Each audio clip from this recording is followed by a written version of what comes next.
ya kan, kendaraan gitu. Nah, ini dia nggak secara maksimal mesinnya, kemudian kalau punya mobil gitu kan, atau truk pengiriman, nah itu dimanfaatin nggak secara maksimal, kayak gitu. Itu bisa dihitung pakai si fixed asset turnover. Gimana cara ngitungnya? Cara ngitungnya pendapatan penjualan dibagi sama aset tetap bersih rata-rata atau rata-rata aset tetap gitu. Nah, bedanya sama total aset apa gitu kan?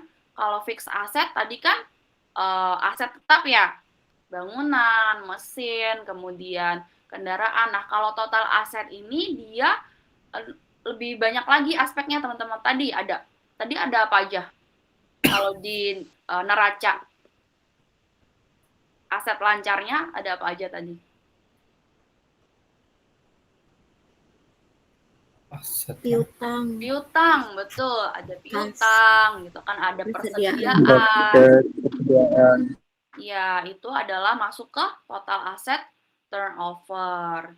Gitu. Jadi kalau sama interpretasinya, jadi kalau semakin tinggi ya berarti artinya semakin produktif gitu kan aset yang dimiliki. Misalkan piutangnya dia semakin cepat nih pembayarannya, terus utangnya juga dia bisa bisa bayar lebih cepat juga, ya berarti dia produktif, asetnya tuh muter, uangnya tuh muter, nggak mandek kayak gitu sederhananya. Sampai sini jelas? Ada yang mau tanya dulu? Miss, untuk yang total aset ini berarti aset tetap sama aset lancar dijumlah ya, Miss? Total aset rata-rata. Jadi nanti kan ini kan biasanya kita udah ada nih Pak, seperti yang udah saya jelasin. Jadi laporan keuangannya tuh udah ada, jadi kita tinggal masuk-masukin aja ke rumusnya. Dan yang paling penting itu kita bisa interpretasinya itu, kita bisa menjelaskan hubungannya. Oh, kalau semakin tinggi tuh berarti semakin produktif asetnya, kayak gitu.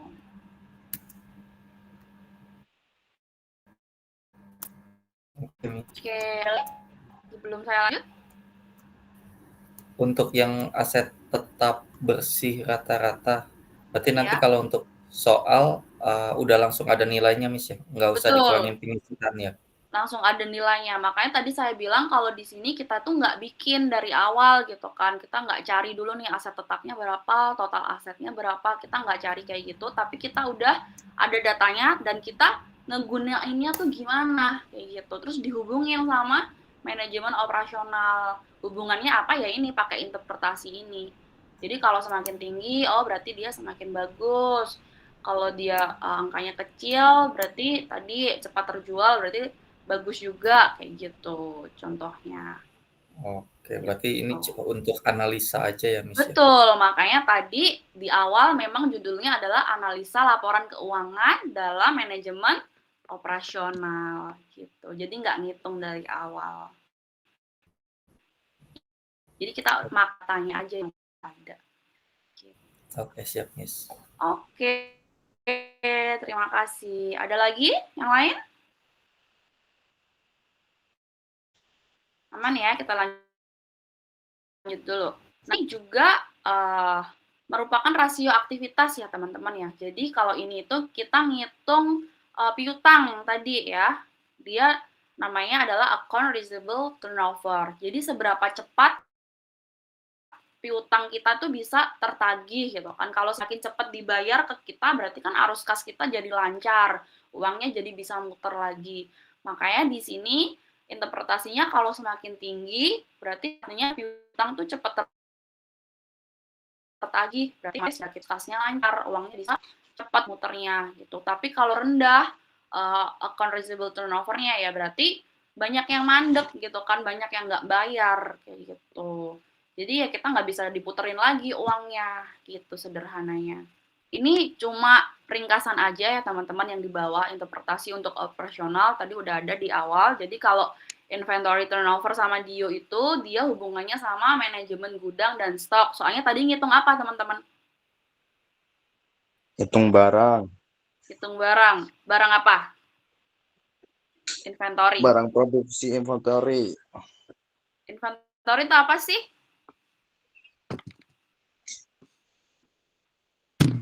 Barang gudang, barang apa? Persediaan. Persediaan. persediaan. Barang persediaan. Betul. Tadi kalau Intonovo itu berapa cepet dia muter barangnya. Nah, kalau Dio dia ngitung berapa hari lamanya barang itu ada di gudang. Nah, kalau fixed asset tadi hubungannya sama mesin. Nah, kalau total aset tadi menunjukkan aset perusahaan, misalkan piutang atau utang gitu kan. Terus kalau account receivable turnover dia hubungannya sama kualitas dan sistem pembayaran karena dia melihat nih seberapa cepat piutangnya bisa tertagih gitu. Sampai sini jelas? Miss nanya Boleh. terkait pemahaman penjualan kredit bersih itu maksudnya penjualan yang hanya dihitungnya yang pembayarannya kredit aja atau lunas masuk juga sebenarnya, Miss? Kalau piutang tadi berarti udah lunas apa belum, Pak? Oh, belum berarti. Belum ya, berarti ya Belum. udah yang kredit aja gitu. Jadi penjualan Berarti kredit bersih yang berhasil kita jual nih berapa gitu kan. Tapi ini udah ada datanya, nanti dibandingin sama piutang usaha rata-rata gitu. berarti Jadi kalau sebenarnya kalau DP nggak masuk ke sini ya, Miss ya. Ini khusus yang kreditnya aja ya. kalau Sebenarnya. DP itu kan berarti sisanya masih kredit ya? Iya, berarti Berarti yang kreditnya aja masuk yang ke masuk piutang, penjualan. iya, sisanya aja gitu. Oh, Pokoknya siap. piutang tuh adalah segala sesuatu yang bentuknya adalah kita apa ya? Kita ngasih utang ke orang lah kayak gitu. Jadi orang itu belum bayar ke kita. Nah, itu namanya piutang. Gitu. Ya tadi misalkan kita jual barang nih tapi orangnya beli ke kita tuh masih kredit, misalkan pakai DP dulu ya. Berarti itu bentuknya masih piutang kan karena belum lunas gitu meskipun sudah di DP. Gitu. Nah, itu sisanya tuh seberapa cepat sih tertagih. Nah, itu kita bisa hitung pakai si ART ini, account receivable turnover. Gitu maksudnya. Oke, siap, Mas. Oke, kita lanjut dulu. Kita lanjut ke rasio berikutnya, teman-teman. Kalau tadi kan rasio aktivitas, ini juga masih rasio aktivitas. Nah, kemudian kita masuk ke rasio profitabilitas. Tadi apa profitabilitas, teman-teman? Keuntungan, pendapatan. Keuntungan, gitu kan. Makanya ini hubungannya sama laba. Keuntungan kan soalnya. Ada dua yang bisa kita ukur. Yang pertama yaitu dari GPM atau Gross Profit Margin. Nah, di sini udah ada keterangannya ya bahwa ini adalah margin kotor.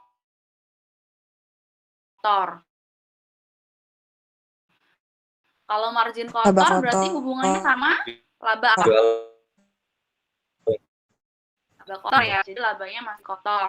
Jadi di sini tuh dia cuma nyambungnya ke COGS aja, teman-teman. Jadi HPP-nya aja, bahan bakunya berapa, biaya produksi langsungnya berapa, kayak gitu. Jadi perbandingan laba kotor sama pendapatan penjualan, terus dipresentasiin. Nah, gimana ngertiinnya gitu kan? Kalau GPM-nya tinggi, ya berarti biaya produksinya atau HPP-nya tuh relatif rendah dibanding penjualan. Berarti untungnya lebih gede apa lebih kecil kalau kayak gitu? Gimana Miss tadi HPP-nya? Kalau misalkan GPM-nya tinggi tuh berarti biaya produksinya relatif rendah atau HPP-nya rendah dibanding sama penjualannya. Jadi kita bisa jual harga tinggi tapi padahal produksi kita tuh rendah gitu. Maksudnya biayanya rendah. Nah, itu berarti untungnya tinggi apa enggak? Lebih untung, Miss. Lebih untung dong Miss. Ya. Tinggi, Jadi Miss. semakin GPM-nya tinggi itu lebih profitable. Makanya di sini artinya dia efisien. Kayak gitu. Tapi kalau GPM-nya rendah berarti ada pembengkakan di biaya produksi. Misalkan bahan bakunya naik gitu kan. Misalkan kita jualan makaroni pedas gitu kan. Terus kita bahan baku utamanya adalah cabai. Nah, waktu bahan baku cabai naik, ya berarti biaya produksinya jadi besar juga ya teman-teman ya. Nah, ini akan berpengaruh sama GPM. Nah, kalau GPM-nya rendah ya berarti apa? Untung nggak? Enggak. Enggak. Kalaupun untung sedikit gitu kan, biaya produksinya terlalu besar. Soalnya tadi ada misalkan bahan baku naik. Terus gimana ya? Berarti produksinya nggak efisien gitu kan? Atau harga jualnya tuh terlalu rendah. Jadi kita harus naikin si harga jual itu. Kalau enggak ya kita nggak akan untung kayak gitu. Jadi itu yang paling penting tuh interpretasinya ya teman-teman ya. Kita bisa ngitung nih, tapi kita nggak bisa ngartiinnya ya. Sama aja bohong. Terus apa gitu kan maknanya. Jadi ini penting kalau GPM tinggi berarti dia bagus, efisien karena kita untungnya lebih besar gitu kan. Terus yang kedua ada operating profit margin. Nah ini makanya tadi saya jelasin apa namanya biaya operasional tuh apa aja. Nah kalau GPM itu kan terkait cuma sama HPP ya, harga bahan baku kayak gitu-gitu. Nah kalau OPM dia tuh lebih luas lagi ngitungnya teman-teman. Jadi dia tadi kalau operasional tadi ngitung apa aja? Tadi yang dari Biaya awal gaji, biaya biaya transportasi, gaji, sewa. biaya sewa gitu kan, utilitas dan lain sebagainya. Kalau misalkan ada pemasaran dimasukin ke sini ke laba operasi. Jadi sama, tapi interpretasinya kalau tinggi ya berarti dia efisien. Tapi kalau OPM-nya rendah ya berarti ada pemborosan atau biaya operasionalnya terlalu tinggi kayak gitu. Nah, cara ngitungnya gimana ya laba kotor? Karena hubungannya sama COGS ya berarti selisihnya penjualan dikurangin sama COGS atau HPP. Kalau laba operasi, dari laba kotor ini dikurangin lagi sama biaya operasional atau biaya tambahan yang tadi gaji, sewa, pemasaran, dan lain-lain.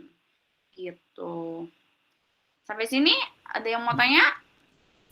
Miss, terkait dengan tadi kan ini ada tinggi, rendah. Artinya kan harus ada standarnya nih, Miss. Nah, Nah, standarnya itu berapa persen? oke. Pertanyaan bagus Pak Marcendra. Karena sudah saya siapkan jawabannya. Jadi dari tadi kan kita ngomongin kan, tinggi rendah, kalau tinggi bagus, kalau rendah kurang bagus, nggak efisien, kalau besar bagus, kalau kecil nggak efisien. Nah, idealnya tuh berapa sih gitu kan tadi pertanyaan Pak Marcendra, nyambung ke sini ya teman-teman. Jadi ini saya ada patokan umumnya. Jadi dia tuh sebenarnya tergantung industrinya ya teman-teman ya. Tergantung industri apa. Di sini ada beberapa patokan umum untuk beberapa jenis industri. Kalau inventory turnover, dia itu kalau untuk retail gitu kan. Kalau retail atau FMCG itu kan kita bisa belanja tiap hari ya teman-teman ya. Misalkan kita beli apa namanya sembako gitu kan, beras, mie instan, minyak goreng, atau sabun dan lain-lain, itu kan kita bisa belanja tiap hari ya. Dia harusnya inventory turnover-nya gimana? Perputaran persediaannya harusnya gimana? Cepat. Cepat ya, karena dia tiap hari ada yang beli. Makanya di sini idealnya dia 6 sampai 10 kali dalam setahun. Tapi kalau industri fashion nih, industri fashion kan kita nggak setiap hari nih beli baju, ya kan logikanya. Paling sebulan sekali gitu kan, atau 2 minggu sekali, atau paling cepat seminggu sekali lah. Makanya dia lebih rendah, tingkat idealnya tuh lebih rendah lagi daripada si retail.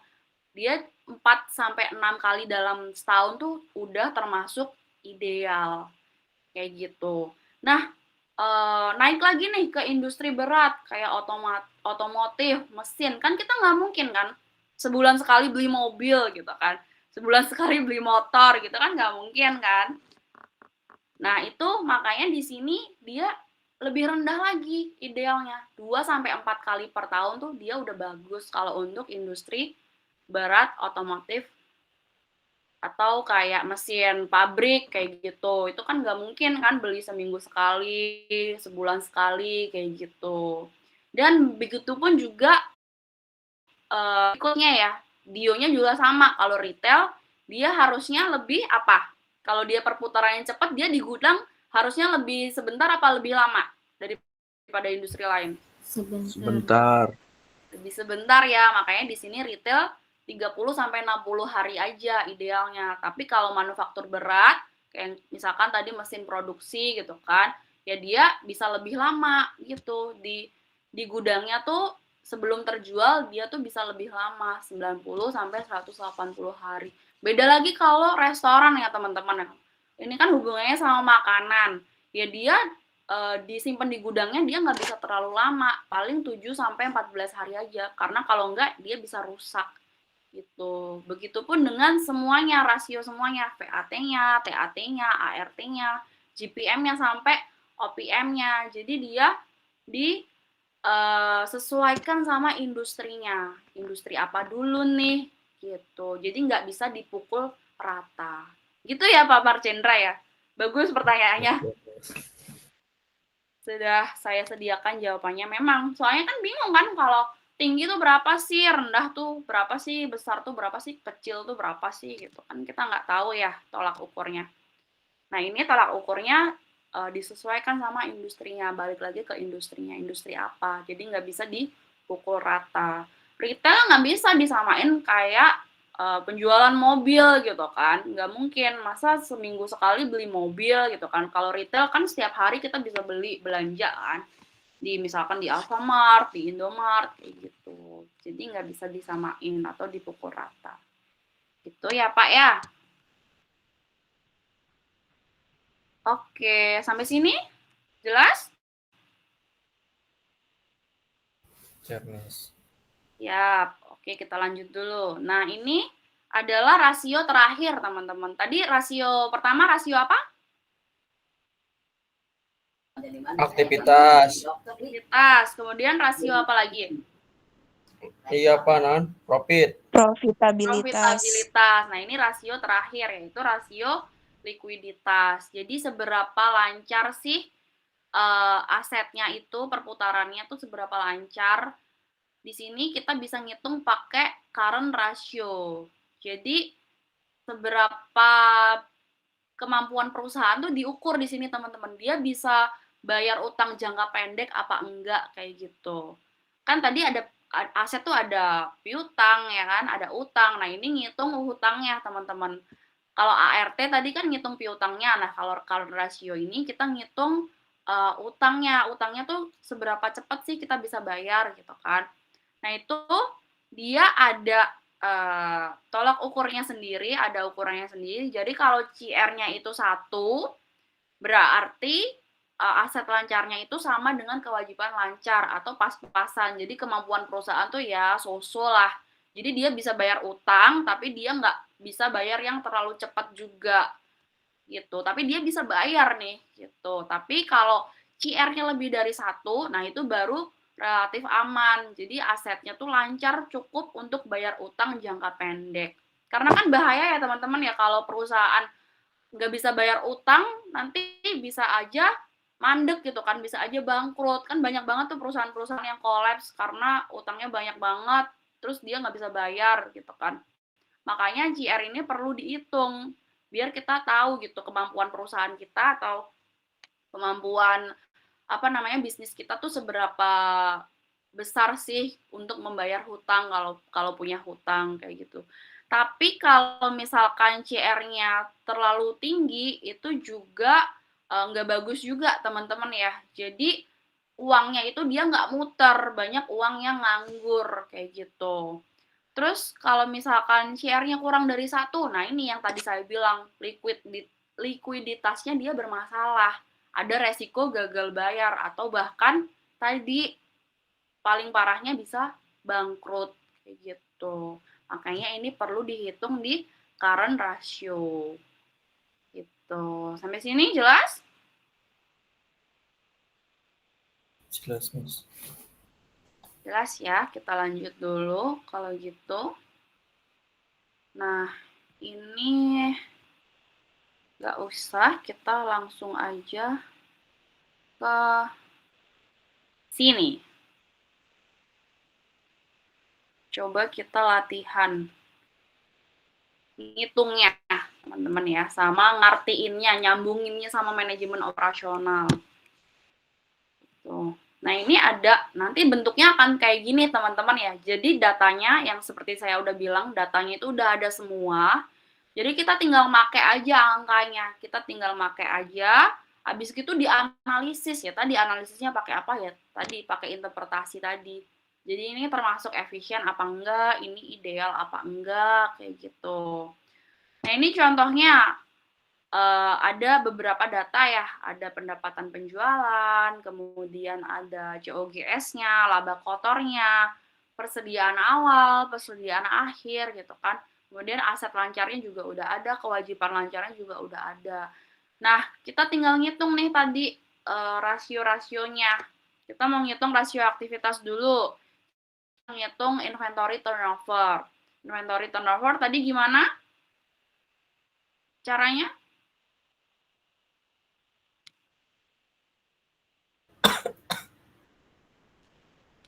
Gimana tadi caranya? COGS dibagi persediaan rata-rata, Miss. COGS dibagi persediaan rata-rata. Udah ada di sini loh rumusnya. Kenapa teman-teman ini?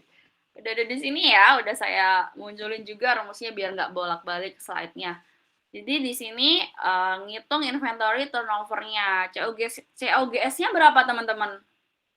600 juta.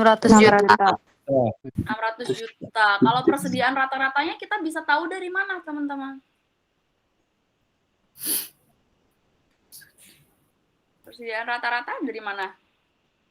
Persediaan awal tambah persediaan akhir bagi 2. Betul, persediaan awal ditambah persediaan akhir, kemudian di rata-rata atau dibagi 2. Berapa itu? 120 juta. 120 juta. Berarti inventory turnover-nya dapat berapa? 5, Miss. 5 ya. Berarti artinya apa dia? 5 apa? Perputaran ini, persediaan. 5 apa? 5 kali per 5 tahun. kali, betul ya. Jadi perputarannya berarti dia 5 kali dalam setahun. Terus dicari nih Dionnya, days inventory outstanding-nya berapa gitu kan. Dari persediaan rata-rata lagi, tadi berapa persediaan rata-ratanya? 120 juta. 120 juta dibagi sama COGS-nya. COGS-nya berapa? 600 juta. 600 juta dikali 365 hari. Jadinya berapa Dionya? Coba. 73 hari. 73 hari. Artinya kalau persediaan berputar 5 kali dalam setahun, dia efisien apa enggak, teman-teman? Tergantung usahanya apa dulu, Miss? Kalau misalkan usahanya industri fashion gitu. Industri fashion berarti Masih efisien. Masih masuk. Masih efisien ya. Masih masuk. Terus dia berapa hari tadi Dionya? Bionya 73. 73 hari. 73 hari. Dia gimana? Nggak efisien, Miss. Nggak efisien ya, terlalu lama. Apa namanya, disimpan di gudangnya terlalu lama. Jadi harus ada peningkatan lagi gitu kan. Terus kemudian kita ngitung ke rasio profitabilitasnya pakai GPM. Karena di sini yang diketahui laba kotor. Coba dapat berapa GPM-nya? Laba kotor. Berarti laba kotornya 400 juta, pendapatan penjualannya 1 juta, dikali 100%, berarti 400 juta dibagi 1 juta dikali 100%, 40%. 40%. Kalau 40% cukup oke nggak teman-teman GPM-nya?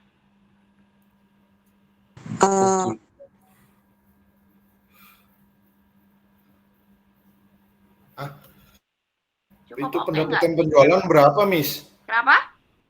Pendapatan penjualannya berapa, Miss? Pendapatan penjualan paling atas? Berapa itu? 1 miliar. 1 1 M. miliar. 1 miliar kan? Iya. Betul, 40% ya dapatnya ya tadi. Siapa? Oh iya, 1 miliar tadi typo Miss ngomongnya. 1 miliar. Tapi hasilnya benar ya, 40%. 40% ini kira-kira oke nggak, teman-teman? Enggak, Oke. Miss. Kalau buat retail enggak, Miss? Retail enggak. Kalau buat retail enggak, tapi kalau buat makanan atau minuman Masih oke, masuk. masih oke ya. Oke. Kemudian lanjut ke current ratio-nya. Current ratio-nya berapa, teman-teman dapatnya? Coba. Aset lancarnya 300 juta, kewajiban lancarnya 200 juta. 300 juta dibagi 200 juta itu 1,5. 1,5. Ini tadi gimana kalau current ratio? Kalau lebih dari 1 atau kurang dari 1?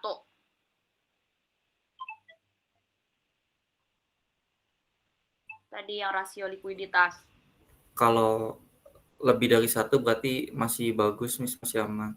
Masih aman ya, apalagi 1,5 ya. 1,5 ya. Masih di bawah 3 juga. Jadi Masih dia sanggup masih bayar aman. Perusahaan berarti mampu bayar apa? hutangnya, Miss. Perusahaan mampu bayar hutang jangka pendeknya. Gitu. Jadi gitu ya teman-teman ya. Setelah dihitung kita perlu diinterpretasiin kayak gitu. Kemudian ini benar ya tadi jawabannya.